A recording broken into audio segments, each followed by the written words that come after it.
Warahmatullahi wabarakatuh.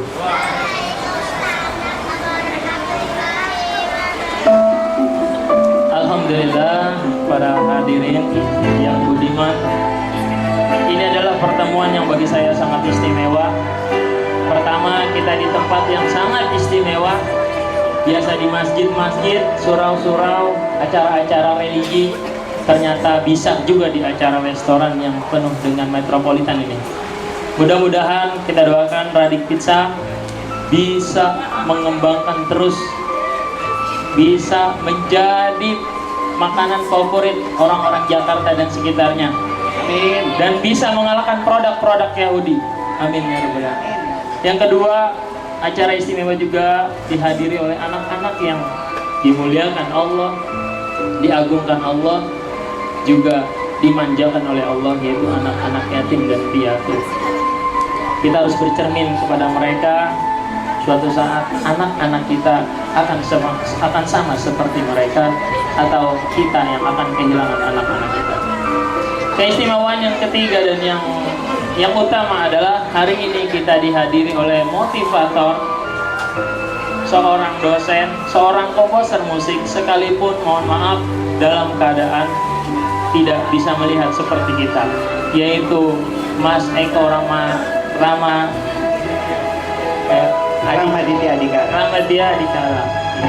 Selamat sore Mas Rama. Selamat sore Ustaz. Assalamualaikum warahmatullahi wabarakatuh. Waalaikumsalam warahmatullahi wabarakatuh. Silakan sapa pengunjung Mas Rama. Ya baik, assalamualaikum warahmatullahi wabarakatuh. Waalaikumsalam.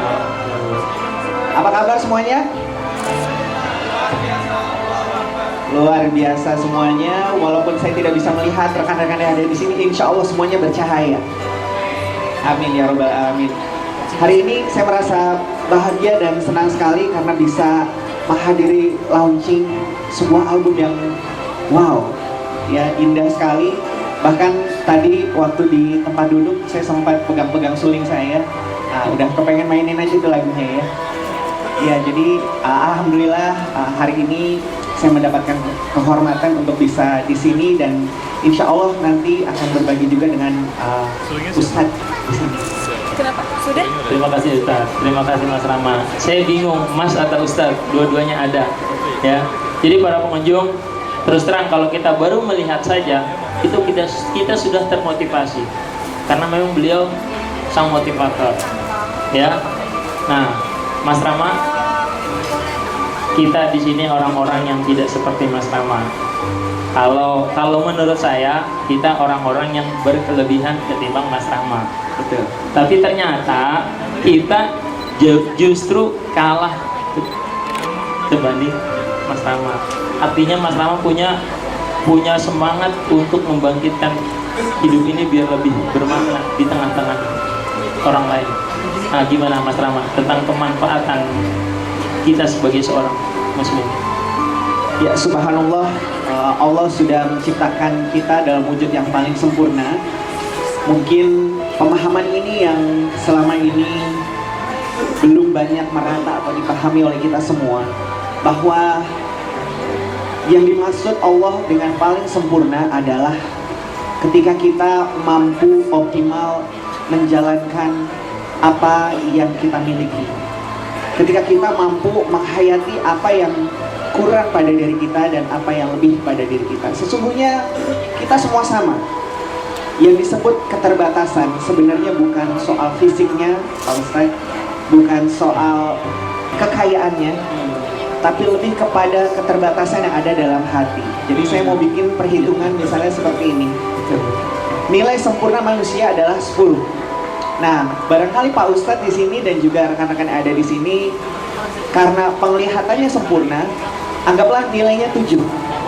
Nah, berarti untuk mencapai nilai 10 harus tambah nilai berapa lagi? 3. Nah, saya yang tunanetra, saya dikasih sama Allah nilainya 3. Berarti saya harus tambah lagi 7. Lebih banyak. Lebih banyak lagi.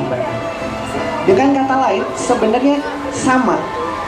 Kenapa? Kalau seandainya saja orang yang sempurna matanya, dia hanya mau menambah nilainya 1, maka dia hanya punya 8. Begitupun yang tunanetra, kalau dia mau menambah hanya satu, dia pun hanya punya 4 nilainya. Tapi kalau seandainya kita semua mau berlomba-lomba untuk menambah nilai itu menjadi sempurna, maka insya Allah kita bisa meraih nilai 10 itu, apapun kondisi dan keadaan fisik kita. Subhanallah. Jadi ternyata setiap manusia yang lahir dalam keadaan apapun punya peluang untuk bisa lebih baik gitu Mas Rama. Betul sekali. Iya. Sebagaimana memang Allah terus terang Mas Rama, Iya. kita kadang suka banyak ngeluhnya daripada syukurnya. Betul. Ya, kita punya duit 16.000, hilang 1.000, kita keluhin yang luar biasa. Padahal yang 15.000 masih ada. Betul. Artinya nikmat yang begitu banyak, terus kita dikasih kesedihan yang singkat. Itu kita seolah-olah nikmat itu kita lupakan. Ya, padahal manusia itu sudah Allah manjakan semenjak Allah menciptakan. Sebagaimana Mas Rama di sini Allah menurunkan di surat Al-Isra ayat 70, A'udzubillahi minasyaitonirrajim, wa laqad karamna bani Adam wa hamalnahum fil barri wal bahri wa faddalnahum ala katsirin mimman khalaqna tabdila. Artinya, dan sesungguhnya telah kami muliakan anak-anak keturunan Adam, dan kami mudahkan mereka untuk mengelola yang di daratan dan di lautan, dan kami berikan mereka rezeki yang baik-baik, dan kami lebihkan mereka dari kelebihan yang lebih sempurna. Sadaqallahul.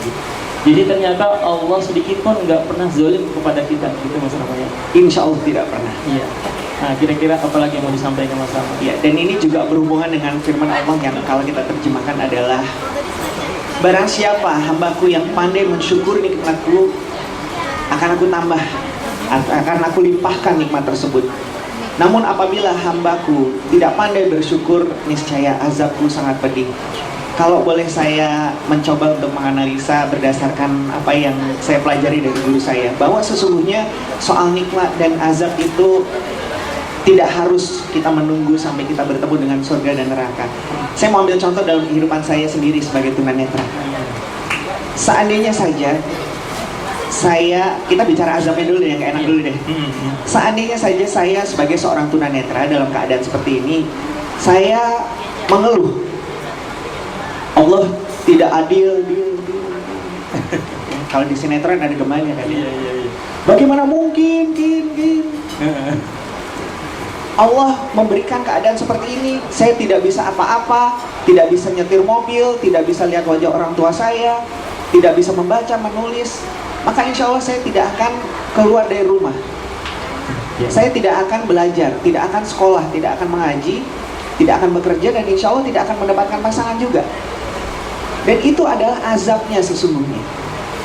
Tapi ketika orang-orang yang seperti rekan-rekan yang berkekurangan, yang secara fisik berkekurangan, ketika mereka menyadari, oh ini kekurangannya, seperti tadi Ustaz bilang ya, dari uang 16.000, anggaplah kekurangannya itu yang 1.000, tapi masih ada yang 15.000, apanya? Semangatnya. Contohnya tunanetra, oh alhamdulillah ya Allah, karena saya tunanetra, insya Allah hisab saya lebih mudah. Kenapa? Karena mata saya terhindar dari zina.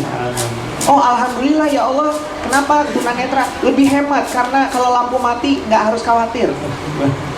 Ya, alhamdulillah ya Allah, yang tunanetra insya Allah lebih terjamin kesetiaannya. Kenapa? Kalau ke mall tidak bisa lirak-lirik. Itu yang tidak pernah kita sadari. Kalau nikmat. betul, karena padahal kalau kita bandingin orang yang bersyukur sama tidak bersyukur, masalahnya sama Ustadz, buta-buta juga. Ya, tapi yang membedakan adalah nikmat dan azab itu otomatis, dan insya Allah itu membuktikan bahwa Allah memang maha adil. Ya. Jadi kita kembali ke pribadi kita para hadirin. Kita sebenarnya sudah banyak dapat nikmat atau sudah banyak menerima azab menurut kita, ya. Jadi udah begitu banyak yang nikmat Allah, tapi kok kenapa kita sering dustakan? Ini kan sampai Allah mengatakan di surat Ar-Rahman sebanyak 30 kali, Ustaz. Iya. Ya. Jadi 30 kali artinya setiap hari kita disuruh berpikir, mana sih yang gak Allah kasih? Nikmat Tuhanmu yang mana lagi? Iya, tidak ada surat yang diulangi sampai sebanyak itu, Ustaz, dalam satu surat. Ya, jadi sama-sama Ustaz ya. Ya.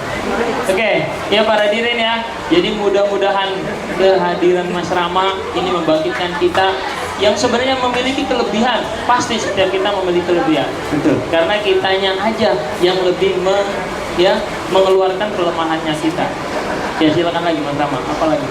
Ya baik, jadi alhamdulillah memang soal kelebihan dan kekurangan ini Allah sudah atur sedemikian rupa. Jadi percayalah bahwa apapun yang Allah berikan itu adalah wujud dari kesempurnaan. Apakah itu kita memiliki kekurangan berupa fisik, atau kita memiliki kekurangan berupa penyakit, atau mungkin kita memiliki kekurangan berupa anggota keluarga kita yang tidak lengkap, ya. Jadi untuk adik-adik yang insya Allah di sini dimuliakan Allah, yang yatim piatu, Nabi besar Muhammad SAW, beliau sudah yatim piatu sejak kecil, tapi beliau bisa menjadi orang yang besar.